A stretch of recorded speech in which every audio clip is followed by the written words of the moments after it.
Welcome everyone to episode 7 of season 2 of Office Hours with yours truly in partnership with The Loft. Today we have yet another interesting episode, and I bet that most viewers, if not all viewers, are going to say, wow, that's an interesting angle for venture capital investors like me to come up with. But I do believe that it's quite interesting, and specifically interesting for entrepreneurs out there that are working on their startups. So today we are going to have a short discussion with Rolf Bachner, the Chief Operating Officer of Yumi. I hope that I'm pronouncing the name of the startup well, because I've always pronounced it in a different way. So now you've taught me something.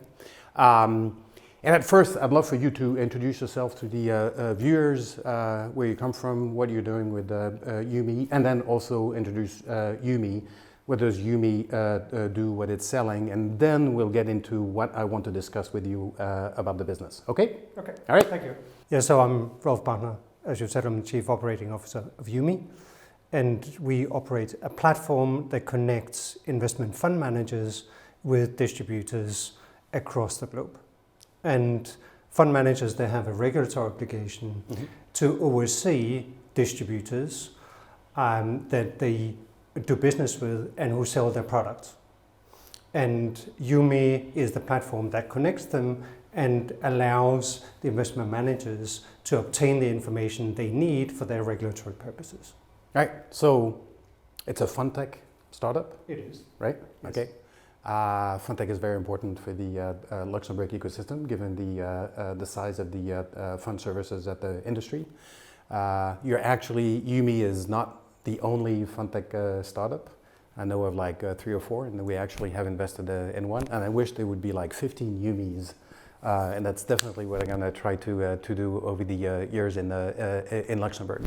To rephrase what you just said, right?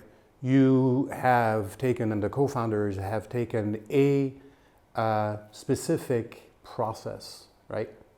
And digitized basically that process, which used to be extremely manual and cumbersome for various parties within the fund services industry when it comes to distribution by different types of people that distribute funds. That's right. Around the data that basically defines what a fund is. That's right. So before Yumi, manual, horrible. After Yumi, A lot easier, a lot less friction. Yeah. I mean, the idea is that you take friction out of the process, whereby industry participants exchange information for regulatory purposes. And these are complex sets of information, and often they are quite sensitive to the distributor and to the parties who exchange this information or must provide the information. So they need a secure platform in which they can, do this. so when was Yumi started? In 2017. In 2017. So we just had our 5th anniversary. You had your 5th anniversary. And like through these 5 years, how has it grown? How many people do you have right now? So now we employ 10 people Yeah. core. We also have a development team, but our core team is 10. We've grown very rapidly. We have obviously hit a spot where we had good product, great product market fit. Okay, our clients, I'm proud to say they really like our services. They really like the support that we provide to them, and ultimately we help them obtain their goal, which is their regulatory compliance. That's the main. I can definitely attest to the rapid growth of Yumi. I met with the 2 co-founders, with my partners actually, in 2019, when we were managing an accelerator, and they went through that accelerator, and we spent, all in all, through the time of that accelerator, we spent, I think, 3 months with them in periods of like 2.5 weeks, and that was a blast. Before I get into the subject at hand, what do you do with Yumi? You're the Chief Operating Officer, right? That's right. Yeah. So I look after I have many hats on, because in a small company, as you know, you have many hats on. But we work very, very closely. I mainly lead our support team, client support team. We have a mantra that we must really support the clients. We must be in contact with our clients all the time. At the same time, we're also in contact with thousands of distributors across the world. Okay, so we have people who also build up relationships with these distributors and make sure that they are comfortable and they update their information, on the platform when they need to. So I work with, a fantastic team who, speaks all the languages of the world, I feel, and are very, very good at kind of liaising both with our clients and their clients. Yeah. So all that out of Luxembourg. So just quickly, a few KPIs. How many want to give us the number of clients that you have? But what's the ventilation? How many countries? What I mean, all of that, like across the world for funds, but out of Luxembourg. Yeah, I mean, and Luxembourg is the place for cross-border fund distribution. So it is not a coincidence that we are based here. We have it's a network, right? It's a platform, and it's a network, and it's a two-sided network. You have on one side of the network investment fund managers, and the other side of the network you have their distributors or their counterparties, more broadly spoken. And we already have hundreds of investment fund managers, on one side, and thousands of distributors on the other side across 100 countries. 100 countries. 100 countries. So these are, as you say, Luxembourg is the hub for cross-border fund distribution. Yeah. So the 100 countries is actually representative of the countries in which the Luxembourg investment and actually Irish and UK and so on investment fund managers, they distribute their funds. Yeah, that's actually quite amazing. So before I get to this, right, I want to quickly state exactly the time that I spent and that I spent with my partners, with the Yumi co-founders. We basically went through the value proposition, the market, the segmentation of the market, addressable and serviceable markets, the clients, the value proposition, the revenue model, the business model, and the purpose of that accelerator, right, at the end was to get them ready to raise capital. And so now I'm getting to what I wanted to discuss with you, which is at the end of that 3 months with the Yumi co-founders, and it may sound paradoxical, both one of my partners and I sat down with the co-founders and we told them, you have an amazing business. There's no need for you to raise capital with people like us. The way that your revenues is set up, the way that your model is set up, it's probably going to be high growth really fast because you're going to get product market fit almost immediately. And you're not going to need to have a lot of capital to build your business. And I met with Laurent, one of the two co-founders recently, and reminded him of this, and he said, yeah, you were right. We actually did not take venture capital money. And that's what I want to explore with you because it's paradoxical, right? In my business and in the business of startups and innovation, it's all about let's do a first round of financing and then a second round and then a third round. Let's have more VC funds coming with us to help us grow. But Yumi, right, went from like 0 to 10 employees, 0 to 100 investment managers, 0 to 1,000 fund distributors, right, in 100 countries, with presumably a lot of revenue and marquee clients, and with no money from people like us. So, can you expand on this, and what are the reasons why you didn't take money from venture capital investors, and why you did not need to do so to get to the point where you've arrived at? Sure. Yeah. So what we did is first of all build a prototype. I mean, when actually you worked with Laurent and Alexis in the beginning, you saw the prototype.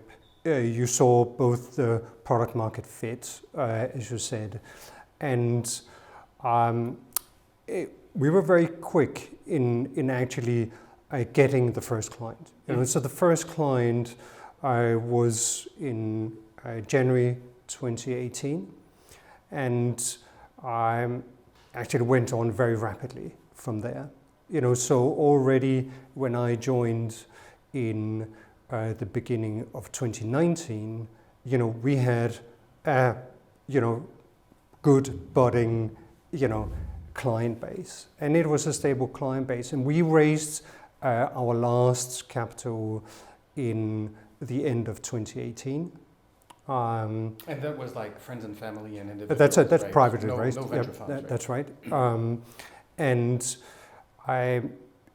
it actually took us then from already the solid beginnings in terms of the revenue in 2018 to actually very rapidly expanding from 2019 onwards. And, the last 3 years then have been, just maintaining that, exponential growth that we've seen. So if I paraphrase you, speed is important, right? So there's like speed to get to an MVP, right? Like a base product. Speed to get that MVP sold to like the first clients. Presumably these were revenue producing fairly fast. So speed to get to revenue producing after you've had speed to get to client, right? And then speed to product market fit, which means that after the first 2-3 clients, you have actually many, many more, right? And it's self-reinforcing. Right. So first you have, you build your prototype, as you say, you have an MVP, you prove the product market fit, you get the revenue on board, and then because we are a platform and it operates and thrives off the network effects, it's self-reinforcing. And this is what we've gotten into, is this self-reinforcing state where the additional investment manager attracts the next one who attracts the other side of the network. Okay, so this is the famous network effects that we have, that you see in other platforms as well. And presumably, right, the cost. So we've discussed the speed and the network effects, but presumably the cost of acquiring a client and the cost of implementing a client, both on your side as well as on the side of the client that is ending up using your platform, is fairly low, right? Yes, it is. But we actually, Pascal, we're working with large investment fund managers. Right. Okay. And large investment fund managers, they have long procurement processes. Sure. And so you do need to invest a lot into, managing through the procurement process with the investment fund manager. Okay? Yeah. So therefore, that is a kind of a longer, often quite a long process. That of course there's some cost associated with it, but at the other hand, both Laurent and I, we come from the industry, so actually knowing the industry, knowing the people industry, gives credibility and actually smoothens the process. But then afterwards is of course the word of mouth. You have to prove that you actually deliver, on a day-to-day basis, and that. Well, I'm going to push you on this because we only invest in B2B startups, right? In the Fintech industry, whether it's Fundtech or otherwise. Yeah. And for any B2B business, Umi or others, there is a long sales cycle. So the long sales cycles for Umi, I would presume, right, is nothing abnormal. It's normal. A lot of startups that are that have a B2B model do that. What I don't know, and what I think is the case, and you tell me if I'm right or wrong, is that the Umi platform, the Umi offering, is not something that needs to be customized left and right. Is like very cumbersome to get implemented like a piece of software with the client. So from that perspective, the cost to get to like the client using it is fairly low relative to other, fintech businesses, and that probably is again one of the reasons why Umi didn't need to have a lot of capital to get to the point. Sure. Is that correct? That's a very good point. Yes, that's a very good point. We always say that implementation is in minutes, not months. Well, that's like super important, right? On top of the speed of like selling a client and then closing a client and then getting them implemented and like revenue producing. If your cost basis, throughout that process is somewhat low, and on top of that, the client gets to use something with an ROI that you say has been demonstrated and word of mouth and so on and so forth, then you have a cash machine. Absolutely. When the client signs, they're actually up and operational immediately on the same day. Okay, and that's one of the things that also has been, of course, very attractive for our clients in using Yumi, is that they get results immediately. Okay, so when they've then gone through their internal processes and actually, getting Yumi on board from a contractual perspective, then they actually have an operational result immediately afterwards. So I guess that was, off of 2019 when we told the two co-founders at the time, you don't need venture capital because you're going to be a smashing success because of these reasons. We're looking like 3 years, almost 3 years later, 3.5 years later, and we're, seem to be validated by what we told the founders. And that's an example, right, for no need for venture capital, which if you can replicate it, you entrepreneur with an idea that you have off of the learnings that Rolf just mentioned to you, you have to keep in mind, because it's not always the case that you need venture capital investing. All right, last question to you. What's the next phase of growth for Yumi, right? The next 12 to 18 months, where are you going? Well, we continue on the same trajectory that we already have, okay? And that is a very, strong growth. We, as I mentioned to you, Pascal, we have very strong network effects. So I'm on more distributors on the one side of the network attracts more investment managers on the other side, and vice versa. So now I see what we call reverse due diligences, where in a platform situation you have producers and consumers. So what you always had is that the investment managers would be the consumers of the information that the distributors would produce. Now it goes the other way as well. So we have reverse due diligences where distributors, they expect the investment fund managers to produce due diligence information that they can consume for their own oversight purposes. Interesting. So you're going to double over the next 12 months in size? Probably, yes. Wow, that's quite awesome. Well, Rolf, I think that our time is up. Thank you very much for coming here and telling us about Yumi's success without venture capital. That's quite unique, but when it happens, it's absolutely wonderful, and I'm very happy for the entire team. Again, thank you very much. Thank you. And until next episode, which will happen very soon. Thank you. Bye-bye.